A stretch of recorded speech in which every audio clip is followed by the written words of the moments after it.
بسم الله الرحمن الرحيم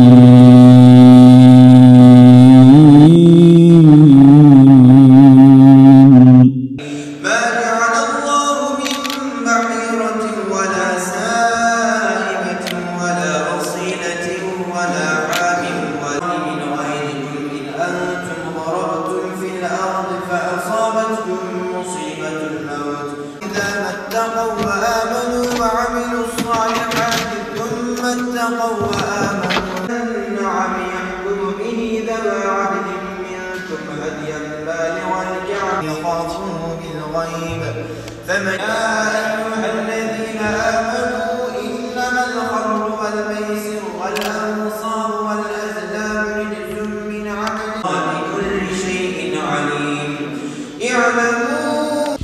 Mukabele geleneği bilindiği üzere Efendimiz Aleyhisselatü Vesselam'la Cebrail Aleyhisselam'ın her Ramazan-ı Şerif'te o güne kadar inmiş olan sureleri ve ayetleri karşılıklı olarak okumalarını ifade eden bir kavram. Bizler İslam ümmeti olarak Hazreti Peygamber'den ta bugüne gelinceye kadar 14 asırlık İslam'ın serencamında bu anlamda bu geleneği en güzel şekilde yaşatmaya gayret etmişiz. Bu anlamda en ücra köylere kadar hafızlarımız gitmişler.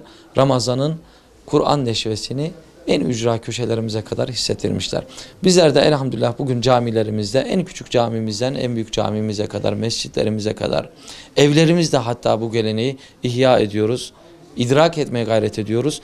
Kur'an ayı olan Ramazan-ı Şerif'te Kur'an-ı Kerim'i Rabbimizin rızası doğrultusunda, rızası için, rıza-i bari için okumaya gayret ediyoruz ki bunun adına mukabele geleneği diyoruz.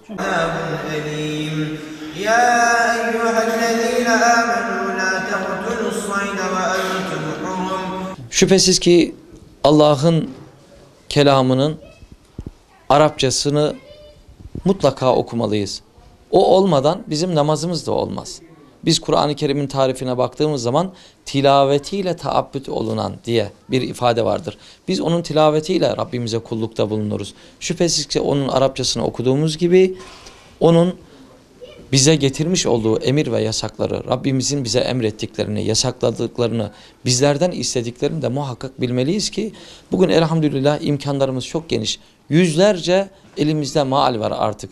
Bundan bir 50 yıl önceki, 60-70 yıl önceki imkanlar değil. Elimizin altında, telefonlarımızda, tabletlerimizde, elimizi uzattığımız her yerde Kur'an-ı Kerim'in mealine, anlamına en güzel şekilde ulaşabiliyoruz ki Kur'an ayı bir anlamda bizim için Kur'an-ı Hakim'i okuduğumuz, mukabeleleri okuduğumuz gibi Kur'an'lı anlama gayreti içerisinde olduğumuz da bir ay olmalıdır bu anlamda.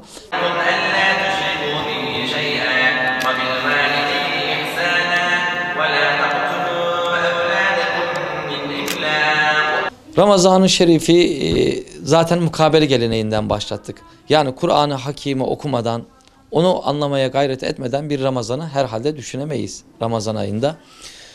Öncelikle Kur'an-ı Kerim'i çokça okuyacağız. Eğer Kur'an-ı Hakim'i bilmiyorsak, öğrenmemişsek bu bizim için, Ramazan ayı bizim için bir milat olsun. Geliniz, Kur'an-ı Hakim'i öğrenmek çok kolay. Gözümüze zor gelebilir, dışarıdan zor gelebilir ama elimize aldığımız zaman bir hocamızın önünde, bir din görevlisinin, bir kardeşimizin önünde 15 günde Kur'an-ı Hakim'i, Kur'an-ı Kerim'i öğrenebiliriz. Bilmeyenlerimiz için bir milat olsun. Öncelikle yüce kitabımızı öğrenelim ki kim ki Kur'an bilmedi sanki dünyaya gelmedi diyor Yunus Emre. Eğer bu dünyada Allah'ın kitabını okumadan gelirsek, Allah'ın kitabını okumadan, öğrenmeden bu dünyadan geçip gidersek yazık etmiş oluruz Rabbimizin bize vermiş olduğu bu güzel emanete.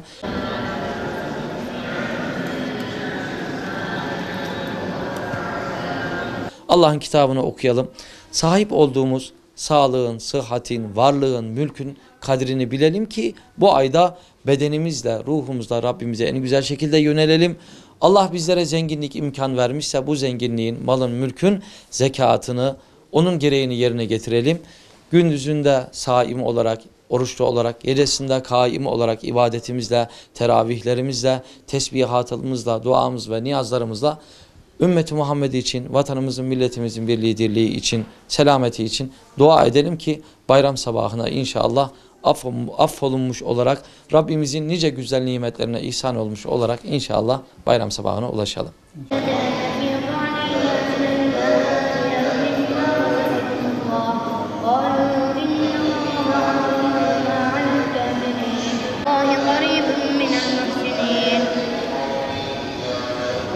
على أنهما استحقا إثما فآخران يقومان مقامهما من الذين استحقوا.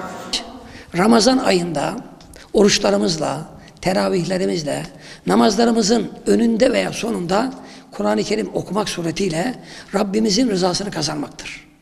Çünkü Kur'an-ı Kerim bir Allah kelamıdır. Allah sözüdür. Dolayısıyla ne kadar Kur'an-ı Kerim çok okursak Rabbimizle adeta konuşmuş oluruz.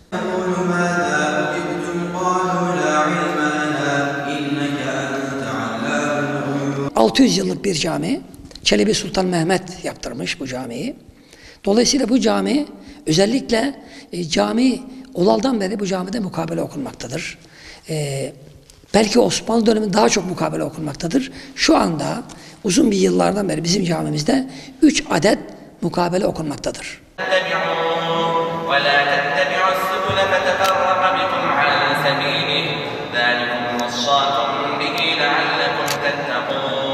Mukabeleye katılım çok güzel. Gençlerimiz, hanım kardeşlerimiz, cemaatimiz takip etmektedir ve çok da güzel olmaktadır.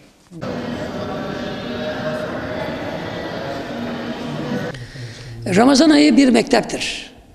İnşallah bütün Müslümanlar olarak bu mektebe devam ediyoruz. Ramazan mektebi bizi olgunlaştırır, takvaya ulaştırır. Yani orucun farz kılınma sebebi günahlardan korunma ve arınma sebebidir. Ramazan mektebi dedik. Oruçla, teravihlerle, mukabelelerle, sadakalarla, zekatlarla, iftar sofrasıyla, sahur sofrasıyla adeta bir mekteptir. Eğitim alıyoruz ve inşallah bayram sabahında da bayram namazını kılmak suretiyle bir ay boyunca devam ettiğimiz bu Ramazan mektebinden inşallah her bir Müslüman Rabbimizden birer takva diploması olmak üzere belgelerimizi alacağız inşallah.